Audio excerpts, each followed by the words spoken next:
Hey babes, welcome back to my channel, or welcome if you are new. My name is Brandy. I am the host of the Be Real Babe show, a spin-off of the Be Real Babe podcast.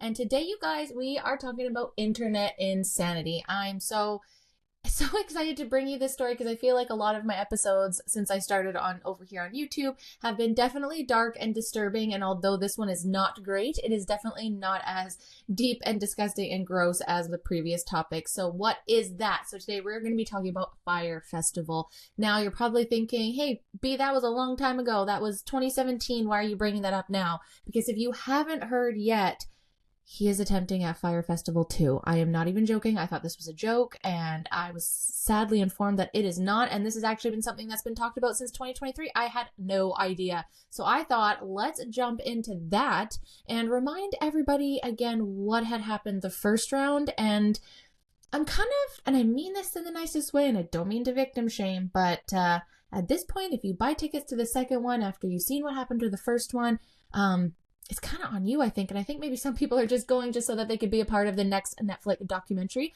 But if you are into listening on what is going on for Fyre Festival 2, what are the plans, and what the first one is about, if you forgot, because I certainly did, then stick around and we'll jump right in.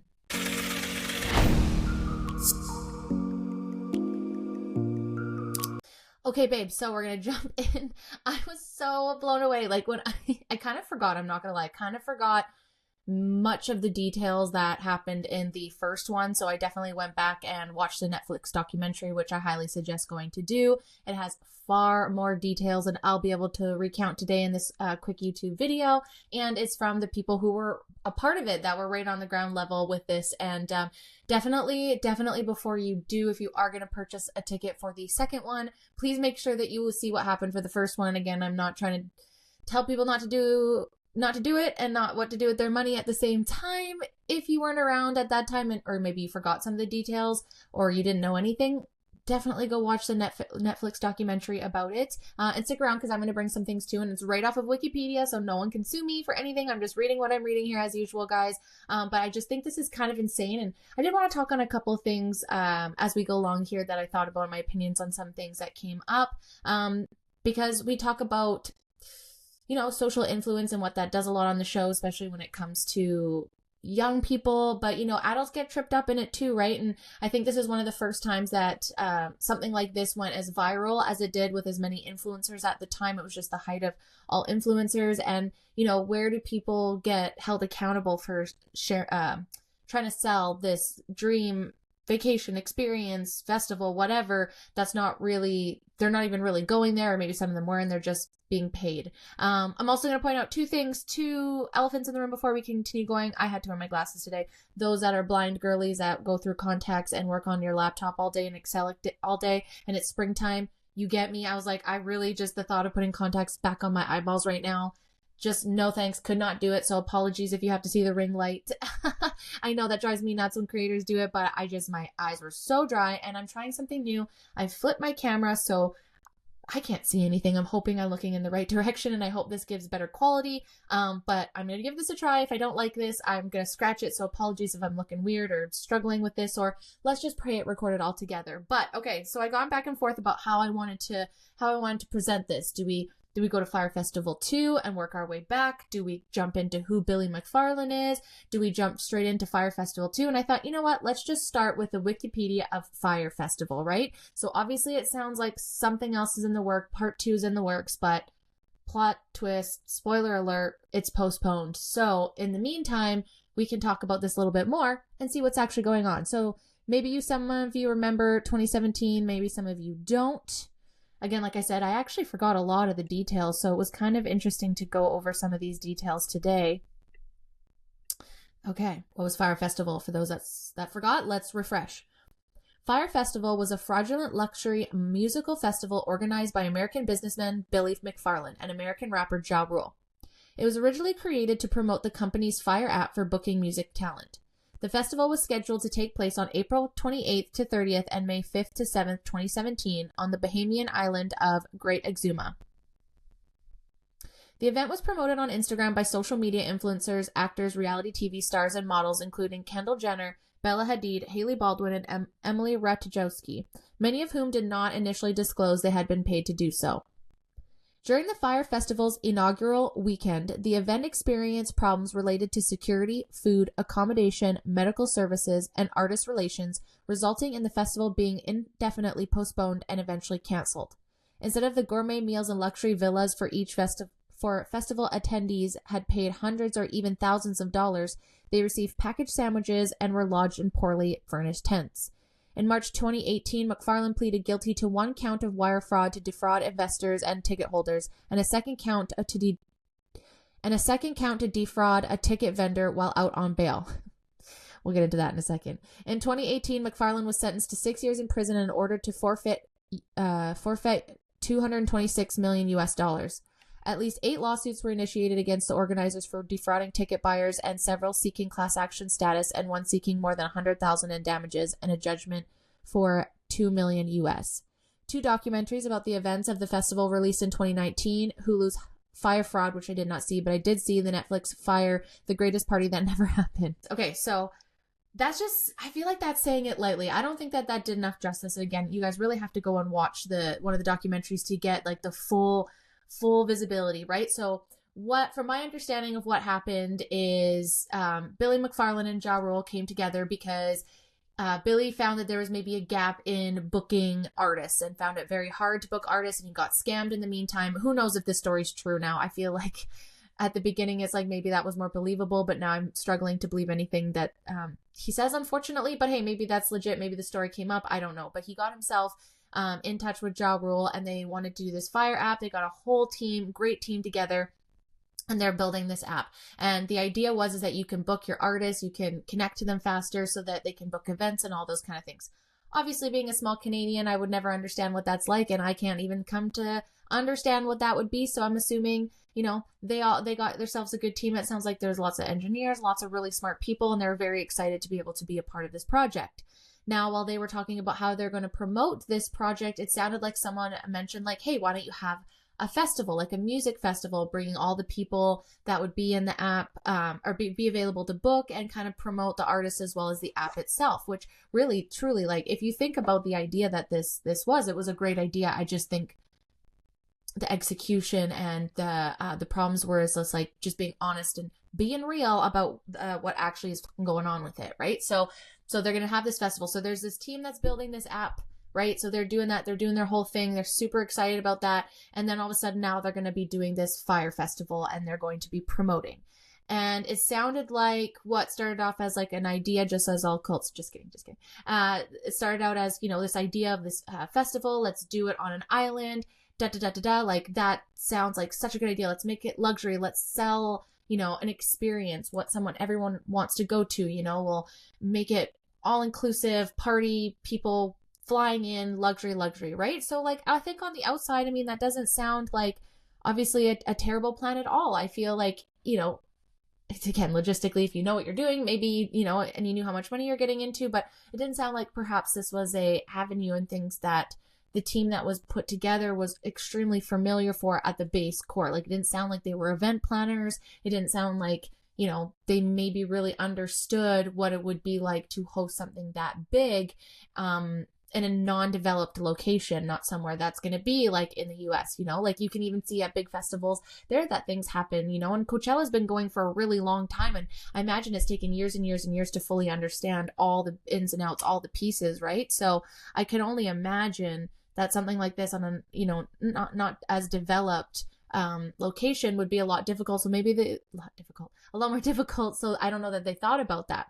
And now we're going to get into a little bit more about the planning and the organization or lack thereof of it. And again, it's just like at any point in time, if you would have put up your hand and been like, hey, this is too much. I did too much. I need help, or this is overdone, and canceled things. I think people would have been a lot more understanding. But I think there was red flags and lies from the very beginning about this. And I think that's why most people were upset, because it's like, maybe you bit off more than you can chew, and no one's going to fault someone that, that this is so much to put together. But the fact that you were honest with your team and not honest with the people that bought the tickets, like you did a lot of damage. You asked for a lot of bad things to happen. So, it just makes me, it actually kind of makes me sick to my stomach when you hear about all of the lies that were told and how so many people truly believed in him and this vision and were really, you know, it was their career, their dreams as well too, right? That you got to think about it that way, is that they want to be a part of this big event, whether that's artists or, you know, any part of it, to be able to, you know, the restaurants that down there, the team that cleaned up the beaches, you know, everybody is obviously wanting to have an amazing event for future business and future collaborations. So, you know, not only did he lie, he also put these people in really shitty positions and hurt a lot of people.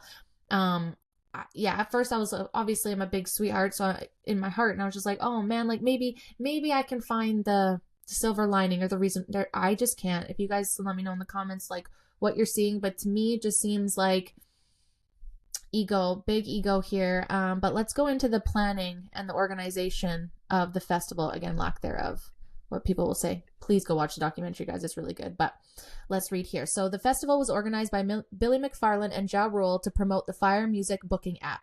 Ja Rule had come to know McFarland through regular visits to events McFarland hosted from his previous ventures, Magnus's. During a flight to the Bahamas, McFarland and Ja Rule's private plane touched down on a lightly populated island, which later they discovered was Norman's Cay, the former private island of Carlos Leder Rivas, a kingpin in the Medellin cartel. Sorry if I butchered that. We know I'm French Canadian. Apologies. McFarland then leased the island from the current owners, with the owners giving strict conditions that McFarland was to have no reference to Pablo Escobar, the leader of the Medellin cartel, in any marketing materials. Promotional footage with hired supermodels was shot on Norman Cay's and planning of the Fyre Festival went ahead. On December 12, 2016, Kendall Jenner, Emily Ratajkowski, and other influencers paid by Fyre simultaneously posted to their Instagram feeds a video with a thumbnail consisting of an orange square and a logo made of stylized flames. The video showed Bella Hadid and the other models represented by her agency running around a tropical beach. Text with the video promised an immersive music festival, 2 transformative weekends on the boundaries of the impossible. This was the beginning of the Fyre Festival's promotional campaign, during which McFarland himself claimed that the island had been owned by Pablo Escobar, a falsehood. The owners canceled their arrangement with McFarland soon after. Again, the lies they're stacking up that I don't believe are excusable. It's not excusable to lie about this kind of stuff, in my opinion. It's not excusable to sell something without disclosing that you've been paid for it. This is my beef with, you know, influencers, is when they're not showing that they're paid to do that. Also, you kept using the same promotional video of a place that you no longer were going to be having that festival at, that you lied about. That's so many red flags. And I sounded like it was tight-knit, like not everyone knew these informations. Like, I'm sure, you know, narcissists, they twist stuff without a doubt. So, you know, I'm not gonna blame most people here, but I think when looking back, there's definitely some red flags to reflect on. So what happened after? So after being kicked off of Norman Cay, the organizers had only 4 months to find a new venue before the Fyre Festival's April 28th start date. After several small islands turned them down with only 2 months to go before the festival, they were granted by the Bahamian government to use a site set aside for development of Roker's Point on Great Exuma. Material released on the social media continued to promote the falsehood that the festival had been hosted on Pablo Escobar's private island, with maps to the site altered to make it appear if Roker's Point was an island unto itself. In reality, Great Exuma was neither a private nor remote island, and the Roker's Point site was a remote parking lot, part of an abandoned resort development just north of Sandals Emerald Bay Resort and nearby marina where local boats were stored. McFarland never announced the change. She just simply began referencing the location as Fyre Cay. With no infrastructure and no villas, the team had just under 2 months to turn Roker Point into Fyre Cay. Again, not disclosing that to the people is insane. Second of all, 2 months is really not a long time, I feel, to build infrastructure on an island to host the biggest music festival with thousands and thousands of people, with all these villas and all that stuff. I have no idea how long Coachella takes, but I imagine it takes them some time, and with a team that's been doing it for a long time. This is your first time, and this is on a remote island. This isn't where you have power right and ready for you. This isn't where you can just drive stuff in. Like, this is a lot different than just having something. I don't know where Coachella is, but it's somewhere in the States, somewhere a lot. And I know it's a desert, but I imagine it's a lot closer to civilization and with access to things versus where they're going here in the Bahamas. No offense, but I don't think they're set up as the Western world.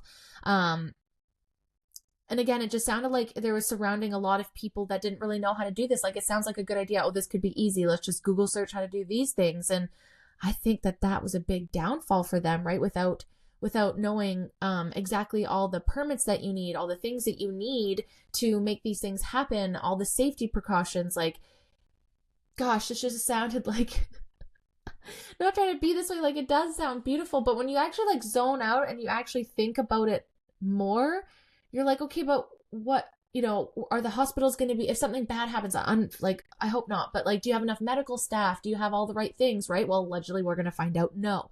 So let's continue. So in the days leading up to the festival, they cut expenses extensively, having learned that the luxury villas alone were going to cost $10 million and targeted funds from deposits to pay for the band's food, infrastructure, and staff. Scheduled for 2 weekends in April and May 2017, the event sold day tickets for prices from $500 to $15,000 and VIP packages including airfare and luxury tent accommodations for $12,000. Customers were promised accommodations in modern, eco-friendly geodesic domes and meals from celebrity chefs. The final advertised lineup was for 33 artists, including big ones like Pusha T, Tyga, Designer, Blink-182, and I'm sorry I'm going to butcher everyone else's name, so I'm going to stop while I'm ahead. In the days leading up to the festival, all of these acts pulled out. As further complication, the first festival weekend coincided with Exuma Regatta, a Bahamian sailing race series that used most of the island's hotels, vacation rentals, and other resources. While the festival's promotional material kept claiming that the festival will be held on a remote private island that once belonged to drug trafficker Pablo Escobar, workers were busy preparing Roker's Point for the festival, scattering sand over its rocks, and improving a road to a nearby beach where they built some cabanas and installed swing sets. On the mainland, 5,000 tickets had been sold and an air service was hired to fly festival goers from Miami.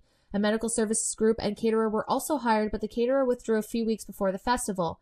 With only 2 weeks to go, a new catering service was hired for $1 million total budget, drastically reducing from $6 million originally allocated to provide what was promised with a uniquely authentic island cuisine, local seafood, Bahamian-style sushi, and even a pig roast. Wait till we carry on to see what they actually got. This is insane. So again, you're paying anywhere from $500 to $12,000 depending, and I'm pretty sure things were up there more. And if you watch the show as things were progressing and they're finding out how much more money things were going to be, they kept saying, like, he just kept saying, like, well, let's make some more VIP passes, let's try and get cash up front, let's put meeting artists, those types of things, to try and get more money and trying to get everyone to load cards before to pay for all of these things. So it's like it quickly got very expensive, I think, and out of control. And I think that the ego took over there and was just like, no, we'll figure it out, we'll make more money, just constantly going more money from investors, constantly asking for more to cover these things, we'll sell these things to cover that. And I think it just loaded one on top of the other and it got so far out of control he just didn't know what to do. That's what it looks like, because we're cutting budgets over here for food, we're cutting this over here for, safety services. I'm sure, like, once you see it, once you see some pictures, like, you'll understand 100% why this was so sketchy. So in March 2017, Fyre hired a veteran event producer, Yaron Lavi, who saw that it was impossible to hold the sort of event McFarlane and Ja Rule envisioned at the site. Given the lack of time until the event, he assumed they would postpone it until November, as they had been discussing. However, when Fyre told him they would stage the event in the spring anyway, Lavi told them to abandon plans for temporary villas and erect tents, the only accommodation that would be delivered in the time remaining. Lavi advised Fyre to make this clear to those who had already bought tickets, as otherwise it would have been damaging to their brand. He said the company assured him that the email was being prepared, and when interviewed afterward, he still wasn't sure if it ever was sent. So again, there goes those beautiful geo-design tent domes to now tents, which again, could be really cool, right? Like, I'm not saying that those wouldn't be cool, but with very little time left, with the way that islands can have very drastic weather changes, like, you'll see it was just key for disaster. And again, if you're paying $12,000 expecting these luxury things, and all of a sudden now you're in a tent with some sandwiches in a styrofoam bag or box, I mean, that's definitely, I don't think worth $12,000 to me, but I digress. I wasn't there. Comcast Venture considered investing $25 million in the Fyre app, which McFarlane apparently hoped would allow him to finance the festival, but declined days beforehand. Again, see, trying to grab shit, trying to grab money anywhere he can. Allegedly, McFarlane had valued Fyre Media at $90 million, but was unable to provide sufficient proof of that when Comcast requested it. Writing for New York Magazine, one of the event organizers later noted that since at least mid-March there have been significant problems with the planning, and at one point it was suggested they reschedule the 2017 festival until 2018. This idea was dropped at the last minute and was decided to go on with the event as planned. "Let's do it and be legends, man," one of the organizers reported to have said. Well, you're definitely remembered. Not sure about legends, but you're remembered. After the Comcast deal fell through, McFarlane obtained $3 million in temporary financing for Fyre through investor Ezrin Birnbaum, with a requirement that the company repay at least $500,000 for the loan within 16 days. Fyre informed ticket holders that the event would be cashless or cardless, with purchases at the festival to be paid for with an RFID Fyre band linked for their credit card, despite warnings that such digital bracelets would be useless with the poor Wi-Fi connection at the site. In order to raise quick cash for the event, with under 2 weeks to go before the inaugural event, attendees were encouraged to load their Fyre bands with thousands of dollars in advance, according to one lawsuit. McFarlane, who signed the email, suggested that attendees pay $300 to $500 for every day they plan to attend. About $2 million from the festival goers were taken from these bracelets, 40% of which, according to a lawsuit later filed by Birnbaum, was used by McFarlane to pay off the short-term loan. So as we're seeing here, time is running out. Things are getting cut. What was promised is not being delivered. This is not being communicated to the people going to the festival at all. Most of them had no idea. They're watching all these influencers posting how beautiful this is and amazing it is. And one of the comments that I found really interesting in the Fyre documentary on Netflix is that they basically said that the promotional shoot, like the time that they had spent there with all the influencers, all the models, they were drinking, having a good time, like that was the experience that people were expecting. They wanted to have this intimate, fun, lush, luxurious beach and bonfires and all this fun yachts, all that kind of stuff. And the most fun was had while getting promotion. Everyone was having a good time. Everyone was drinking. Everyone was enjoying the island, the original island. And that's really what they sold. And what they showed up with was completely different. People having to, fight for somewhere to sleep, and we'll get into it here, but it just kind of blows my mind. Like, I couldn't imagine. And there's lots of people in the comments saying like, oh, you want to pay for this, you're rich. And, I'm sorry, I disagree. Like, I don't think anybody spends their money, and some of these people, maybe they're stupid rich. Some of them, maybe that's all the money that they had and they just really wanted to get away for a trip. I don't think that anybody signed up for this. I don't think they deserve that. I think the people at the top of this company that were promoting it, even though you guys didn't ask more questions, I'm really glad to hear that some of you take this, like, that you're responsible for it, because you really, I know not asking questions, but at the same time, if you're putting this much into it and all these red flags start stacking up, at what point before you start flying people to an island? That's, I think, a couple days leading up to, I know you couldn't do anything, but at the same time, I guess they're probably gagged the NDA. So apologies. Maybe that was a little harder for people to speak out at the same time. Oh, that must be hard to swallow. And it did sound like that days before that somebody on the inside was leaking information and putting pictures up of local staff trying to put these tents up, saying, this isn't the luxury that you expected. And as people were starting to arrive, they were told that they were going to get these like fancy jets or, helicopter service in, like made it sound like it was this fun ride. And everyone's like, it was just a basic like Boeing 737. Like there was anything special about it, but it just had like the logo. So again, a lot of these things that were promised were just continually not delivered.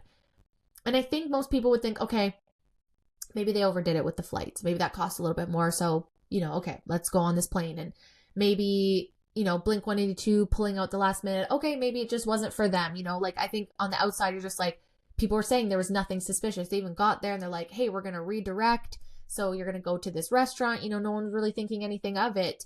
But then as the day progressed, obviously we'll get into here, things started to become more and more alarming. And I think for me, what's even more alarming is that you're not in the US, from where most of them probably came from. I'm sure it's around the world, but you're not in your home.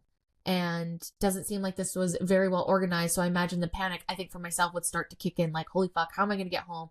Like, at least you got there. So, understanding that you're going to be able to get back home. It's not like you're going somewhere to die, but at the same time, like, what the fuck did you just pay for? So what did they experience?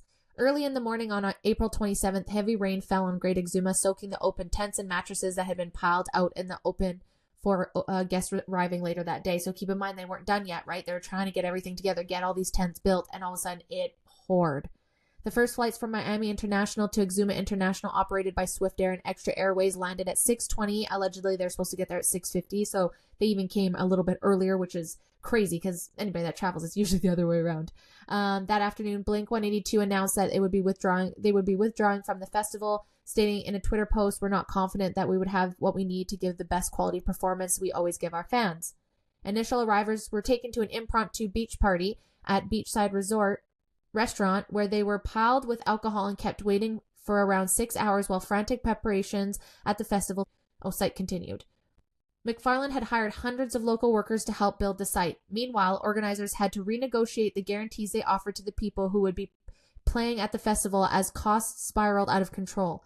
Later arrivals were taken directly to the grounds by school bus, where the true statement of the festival site became apparent. Their accommodations were little more than scattered disaster relief tents with dirt floors, some with mattresses that were soaking wet as a result of the morning rain. Instead of the gourmet food promised,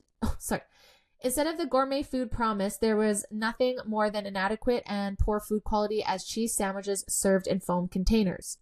Festival goers were dropped off at the production bungalow where McFarlane and his team were based and instructed to register. Having waited hours, however, attendees instead rushed to claim their tents.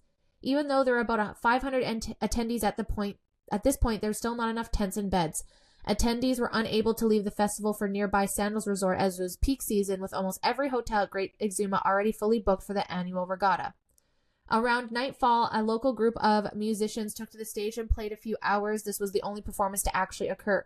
In the early morning, it was announced that the festival would be postponed. The attendees would need to return to Miami as soon as possible. Reports from the festival mentioned various other problems such as mishandling or theft of guest baggage, no lighting, an unfinished gravel lot, a lack of medical personnel and event staff, no cell phone and internet service, insufficient portable potties, no running water, and heavy-handed security. As the festival being promoted as a cashless event, many attendees lacked money for taxi fares and other expenses. Whoa. Okay, so let's look at the photos when we're talking tents, right? Like, look at these tents here. Look at the porta potties out here, all the garbage. This is the food that they're talking about here, just being served. This, not saying that it's not beautiful, but not what they were promoting here, right? So just garbage everywhere. And then they left it like this too, right? And a lot of workers left because they weren't, look at that, they weren't being treated properly. Let's just pull one of these up here. Yeah. So you're seeing these tents here. And again, guys, go watch the and again, this is what they're advertising, right? That's what they're advertising. This is what they're getting. Advertising. This is the fire that never happened. Yeah, this is the advertisement for it. That's funny. That is really funny. But again, like, gourmet, like, this looks like prison food. Here's the concession. And I just feel for everybody that must have been working on it, right? So the gap between digital and physical reality. So this is where the party was taking place, right? So a lot different than what was promised. And again, right from the beginning, you were told not to talk about who was in connection. You got that wrong. You lied about it, and you even did something you're not supposed to.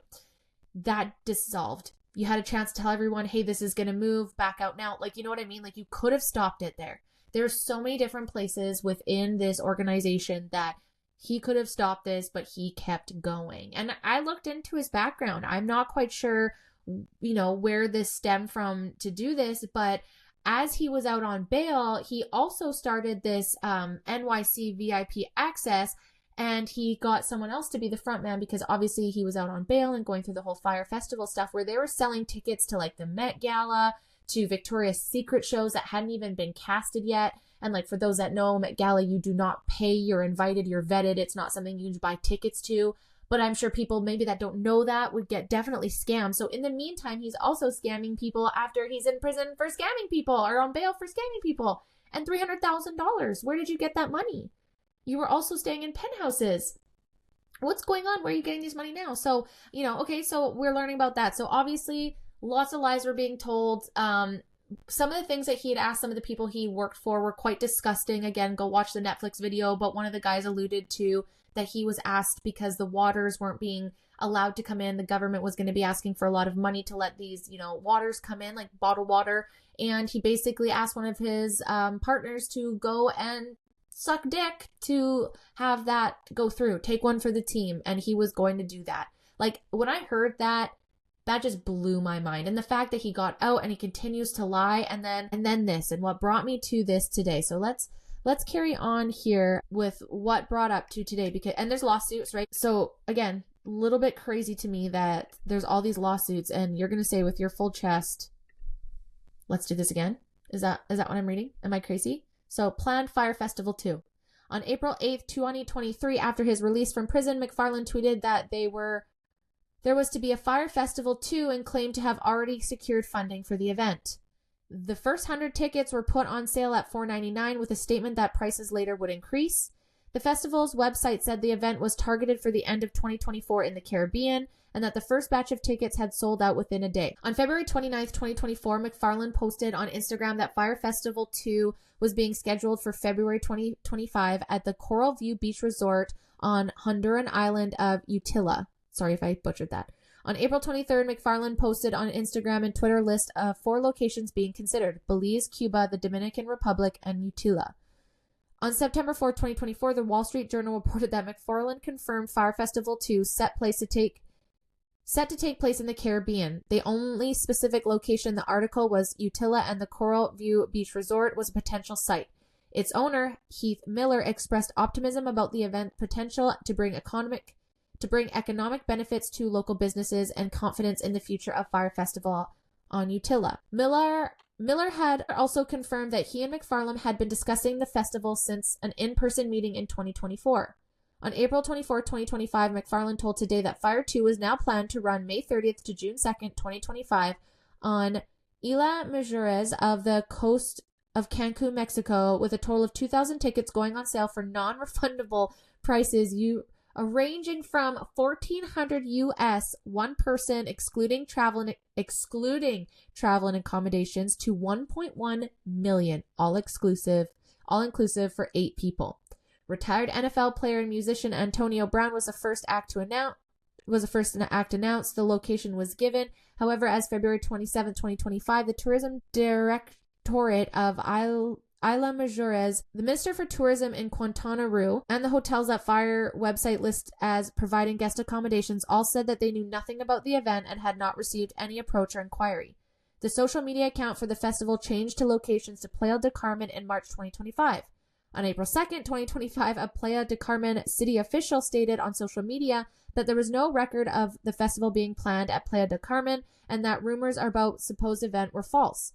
To combat the claims that planning had taken place, McFarlane released copies of the permit that Fyre Festival 2 had obtained for the event at Martina Beach Club in Playa del Carmen. The permits allowed for a party for 4 hours from midnight on May 30th and June 1st with recorded music only and limited of 250 attendees. On April 16th, 2025, tickets were no longer available for sale.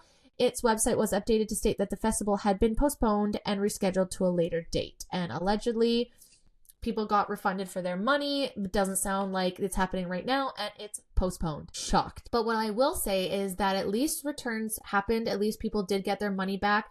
I'm actually quite blown away that anybody bought tickets unless they're really just trying to put money to the experience just to see what would happen. Maybe they don't know about Fyre Festival 1. That was 2017. It's 2025. So maybe all these new influencers, all these new celebrities coming out, all these richer, younger TikTokers, maybe they don't know, or they're seeing this as an opportunity as influencers to go and maybe have a story, or, you know, hopefully, like, maybe they're thinking there's no way he could fucking do this twice. But, like, I'm just gonna say, just please be aware. Just have extra, like, do your due diligence, maybe. Check in. Like, if they don't have things announced, like, these type of things have to take time. It has to take a couple months at least. So the fact that it keeps getting rescheduled and postponed, it is very much giving Fyre Festival 1. So I'm really not sure, unless you're there for an adventure, what the heck you're doing spending your money on that, and why you would spend $1.1 million. However, I'm not a millionaire, so I don't know. I'm sorry if I'm speaking ill will, but holy fuck, what are we doing here? We have lost the plot. And with the current economic status and the way things are today, I do not see Fyre Festival 2 being as well received by the general public as Fyre Festival 1 probably, you know, like, and again, I really hope that anybody that is promoting this, that they do so with looking into it. And I think at first we can understand that some people got bamboozled. They understood, they apologized. Some of them had to pay some lawsuits for promoting something that had this much damage to it, you know, but I just say be cautious if you're going to be doing something like this, especially if it's someone that, like, fool me once, shame on you. Fool me twice, shame on me, right? Like, either way, what do you guys think about this? Do you think this is a good idea? Do you think, you know, maybe he's learned all of his lessons and this Fyre Festival 2 thing is going to be a good idea? Do you think that he's learned from being in jail and having to pay this money out and being called a scammer? Like, do you think that he's learned that and, you know, he's made peace and he's paying things off and he just wants to find a way to really create something from before and do it the right way? Or do you think he's just a full-blown alleged scammer and he's just going to do that again? You guys let me know what you think. I don't want to get sued, but, like, this is not looking good, not something I'm going to put my money to. That being said, I mean, I don't know if I'd pay over $100 to go to an event at this point in my life. I'd rather pay for food. You know, we do live in Canada. We've got 50% fucking taxes to pay, essentially. So I don't know that I would put my money to that. But if I was loaded and I didn't care, I mean, maybe not on an island, but, you know, it seems like Mexico is definitely, from where they were going, a little bit more, with a little bit more infrastructure. Hopefully it's not going to be done at a time where all other hotels are going to be. And again, that's just another poor planning. Like, why wouldn't you check that where you're going in the time frame? Like, move it to a time that you could use the hotels and rent out the anyways, whatever. I don't know, but I highly, highly recommend watching the Netflix documentary. It's still on there. Going and watching the details and people recount from people that work there from the beginning, from high up to the bottom, to people that attended, journalists, all those kind of things. See all the different avenues this man really had people believe in. He had something, and it just makes me sad, Jarwo. What are you doing? What are you doing? Did you even get in trouble for this? It looks like you carry on with your music booking. And then to that one last point I want to say is everybody that worked at the app, they lost everything. Everything that they had built, they didn't get to be a part of that now because the name was tainted. After all the work, they had nothing to do with the Fyre Festival. Absolutely nothing to do with it. And they lost so much time and money. And think about all the money that people put, all the services that still didn't get paid. I'm sure to this day still aren't getting paid. Like, the one part that broke my heart, which I really hope that she got restitution after, was the woman that had a restaurant there who was just trying to help. She had to pay staff so much money to have their time because they weren't expecting to have all these people in her restaurant because they had nowhere to go and eat. And so she is out money as well. It's just like, you didn't fucking help the locals. You hurt them. So for the love of God, please make sure you're doing this right the second time. But I would just say, like, find another job, dude. Find something else. Like, admit the loss. Admit that maybe this isn't your place. Like, what are you trying to prove? I think if you really wanted to come back into society, is like, maybe you could have started helping with things like this and starting being a part and putting your face out there at a level to prove yourself on your way up. But, like, whatever, your time, your money, your life. But what do you guys think about this? Do you think Fyre Festival 2 is going to be a flop just like the first time? Or do you think that they've learned all their lessons and they're going to come out with a badass luxury festival and I'm going to be eating crow? You let me know. I won't actually eat a crow, but I'm going to stay tuned to this and see if they, you know, reschedule it, if they're doing it right. But hey, you know what? First steps first, you did right, is that you postponed it when things weren't working out and you gave people their money back. And I think that is a right direction step. However, I don't know if that's going to make up for all of the lies. Like I said, you guys, for the millionth time, go watch the documentary. This is just the interesting pieces that I found on social media that I want to bring to you. And we'll stay tuned to this one. Thank you guys so much if you stuck around and watched this whole one. I really, really appreciate you guys. I'm having so much fun coming up with internet insanity. I'm going to try and keep it to one topic an episode, I think, unless there's a couple, just to make my mental health a little bit easier. I think I've bit off a little bit more than I could chew. So I'm going to dial it back to one topic per episode, and maybe I can dial it up as I'm just getting used to being on YouTube. But I really, really appreciate you guys for being here. I hope you are having a wonderful day, and I hope you had an awesome Easter long weekend with your family, and I will see you in the next episode. Thanks for watching. Make sure to like, subscribe, and turn on notifications. Until next time, bye.